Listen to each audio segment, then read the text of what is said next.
I will say two other examples of just challenges that have come up for us in the past year. One, I had a volunteer that kind of has a computer background and is just really not comfortable with having their data out there for background checking and things like that. I say a potential volunteer.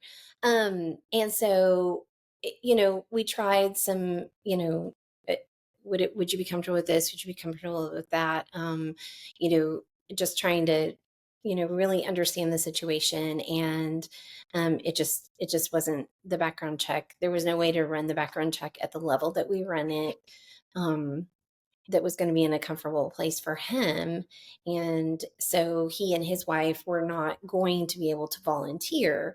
However, they were excited to get to, we kind of came up with another, you can always get creative, right? We came up with another solution for instead of volunteering at youth group, what they were able to do is with their teen boys, they send the snacks and the drinks with youth group each week, which is a huge help for me. But also, they feel like they're contributing and they're a part of the group, even though they're not physically present. Mhm. And so that ended up being a way to still help them feel included at a comfort level for them. So I just would encourage anyone who's, just having some challenges, just pray about it. And I feel like, there's always something that will come to mind, that you can try.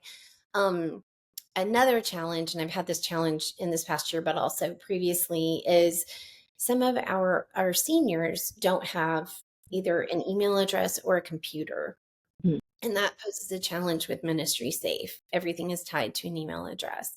So our workaround, just in case someone's out there that has had, some of this challenge, because our seniors are just jewels. They're just gold. We love having them come in and work with the little ones or prep materials or be on hand for VBS as a greeter.